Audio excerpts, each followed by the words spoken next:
नमस्ते दोस्तों, मेरा नाम है विक्रम और आज की इस वीडियो में हम लोग चर्चा करेंगे 18 कैरेट अगर आप लोग गोल्ड की ज्वेलरी बाई करते हो तो उसका कैलकुलेशन मार्केट में कैसा होता है और कैसा होना चाहिए इसके बारे में। तो देखिए दोस्तों, आज का जो वीडियो है हम लोग शुरू करते हैं और आज के वीडियो में मैं आप लोगों को कुछ कैलकुलेशंस बताने की कोशिश करता हूँ। फॉर एग्जाम्पल मान के चलिए आज का गोल्ड का जो प्राइस है वो 52,000 रुपीज है, तो यहाँ पे हम लोग लिख देते हैं 52,000 रुपीज 24 कैरेट का जो है ये गोल्ड का प्राइस है। तो 24 कैरेट गोल्ड का प्राइस है 52,000 रुपीज। तो अगर इस हिसाब से अगर हम लोग कैलकुलेट करें तो 52,000 इंटू हम लोगों को करना पड़ेगा 75%, क्योंकि 18 कैरेट की प्योरिटी कितनी होती है, 18 कैरेट ज्वेलरी की प्योरिटी होती है 75%। तो अगर हम लोग इसको 75% करेंगे तो प्राइस निकल के आ जाती है 39,000 रुपीज। लेकिन 39,000 रुपीज ये जो है पर 10 ग्राम की प्राइस है, मतलब पर ग्राम की अगर आप लोग प्राइस की बात करें तो 3,900 रुपए यानी कि 3,900 रुपीज जो है पर ग्राम की वैल्यू हो जाती है। लेकिन दोस्तों, जब भी आप लोग मार्केट में ये जो ज्वेलरी है ये बाई करने के लिए जाएंगे तो आज का जो आप लोगों को रेट है वो लगभग 40,000 रुपीज के ऊपर ही मिलेगा। उसका क्या रीजन है कि ये 40,000 रुपीज के ऊपर ही मिलेगा? उसका ये रीजन है कि बहुत सारे ज्वेलर्स जो होते हैं उनको जो वो ज्वेलरी बाई करते हैं 18 कैरेट की, तो उसका थोड़ा सा ज्यादा कॉस्ट पे करना पड़ता है। उसका रीजन ये होता है कि उस ज्वेलरी में 75% तो प्योर गोल्ड है ही। मान के चलिए आपने 10 ग्राम की ज्वेलरी खरीदी और 10 ग्राम ज्वेलरी में 75% प्योर गोल्ड है, मतलब 7.5 ग्राम तो प्योर गोल्ड है। लेकिन जो 25% है वो उसमें अदर एलॉयज भी तो मिक्स है। अदर एलॉयज में क्या क्या यूज होता है? कॉपर यूज होता है, जिंक यूज होता है, पैलेडियम यूज होता है, सिल्वर यूज होता है, तो इनकी भी कॉस्ट कुछ कम नहीं है। इसकी वजह से इसकी जो प्राइस है गोल्ड की वो थोड़ी सी जो एक्चुअल प्राइस आती है उससे ज्यादा रहती है। तो दोस्तों, अभी हम लोग जो है ये 40,000 रुपीज ही मानकर चलते हैं, क्योंकि आप किसी भी ज्वेलर से कितनी भी बहस कर ले तो वो आप लोगों को 40,000 रुपीज के नीचे जो है ज्वेलरी सेल नहीं करेगा। हाँ, आप एक चीज में लड़ झगड़ सकते हो, वो चीज है मेकिंग चार्जेस। तो दोस्तों देखिए, अगर मान के चलिए 40,000 रुपीज आज की कॉस्ट हो जाती है, तो अगर 40,000 पर 10 ग्राम है तो 4,000 रुपीज पर ग्राम हो गई। अब इसका जो है मिनिमम 15% तो जो है 18 कैरेट ज्वेलरी पे बहुत सारे ज्वेलर्स जो है चार्ज तो करते ही है। 15% मेकिंग चार्ज की मैं बात कर रहा हूं।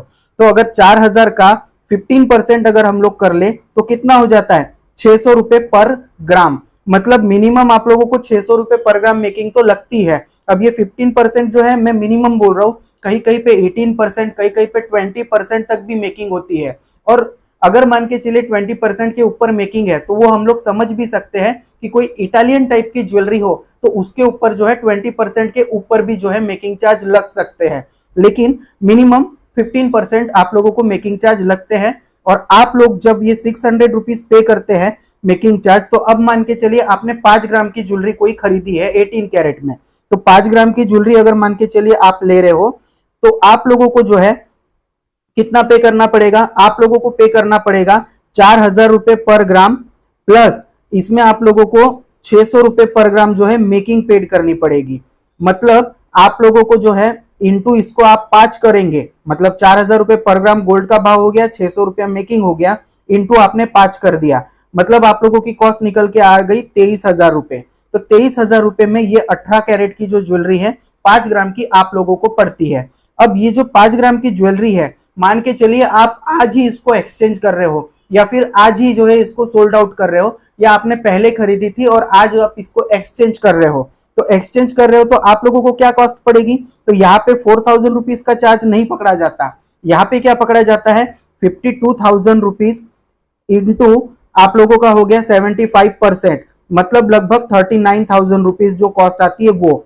अब ये 39,000 रुपीज जो है इसका अगर हम लोगों को कैलकुलेशन निकालना है तो 5 ग्राम अगर मान के चलिए हमारे पास में ज्वेलरी है 18 कैरेट की कोई पुरानी वाली, तो 5 ग्राम इंटू 3900 पर ग्राम का रेट हो गया ये। तो आप लोगों को जो है दोस्तों 19,500 रुपए जो है रिटर्न मिलेंगे इसके। तो दोस्तों, अब आप लोग ये कैलकुलेशन देख लिया आप लोगों ने कि 5 ग्राम की ज्वेलरी आप लोगों को पड़ रही है 23,000 में, और जब आप एक्सचेंज कर रहे हो तो कर रहे हो 19,500 रुपए में। तो आप लोगों का क्या लॉस है? आप में से बहुत सारे लोगों को लगेगा कि हाँ इसमें लॉस है, लेकिन दोस्तों इसमें एक प्रॉफिट होता है कि जो ज्वेलरी 22 कैरेट में बनती है, अगर उसी टाइप की ज्वेलरी 18 कैरेट में आप लोगों को मिलती है, उसमें थोड़ा सा कलर और जो शेडिंग होती है उसमें फर्क होता है, लेकिन सेम ज्वेलरी अगर आप लोगों को 18 कैरेट में मिलती है तो ये जो मैंने आप लोगों को कैलकुलेशन बताया इसमें आप लोगों को कोई भी लॉस नहीं है। उसका रीजन ये है ये जो आपने जो ज्वेलरी खरीदी है, इसका जो आपको प्राइस पड़ा वो भी कम पड़ा, मेकिंग चार्ज पड़ा वो भी कम पड़ा। तो आप रिटर्न करेंगे तो भी प्राइस जो है आप लोगों को एज यूजुअल ही मिलेगा, जो उस दिन का प्राइस रहेगा। अब दोस्तों अगर मान के चलिए 22 कैरेट की ज्वेलरी है और 22 कैरेट और 18 कैरेट की ज्वेलरी है, तो उसमें क्या बेस्ट रहेगा? तो अगर कोई 22 कैरेट टाइप का डिजाइन है जो आप लोगों को बहुत जरूरी है कि इसकी मुझे जरूरत है, क्योंकि आपके यहाँ कोई शादी हो सकती है या कोई फंक्शन हो सकता है, तो उस टाइप की ज्वेलरी आप लोगों को 18 कैरेट में मिले तो आप लोग बाई कर सकते हो। और जो लोग इटालियन ज्वेलरी जो है पहनने के शौकीन है, जो एकदम फैंसी ज्वेलरी होती है, अगर उसके ऊपर 20% या उससे ज्यादा भी मेकिंग चार्ज लगे तो फिर वो शौक की बात है, उनको शौक के लिए खरीदनी चाहिए। अब ये मैंने 18 कैरेट का आप लोगों को कैलकुलेशन बताया। अब एक बार मैं जो है आप लोगों को जो नेक्स्ट वीडियो आएगा उसमें 22 कैरेट का कैलकुलेशन बताऊंगा।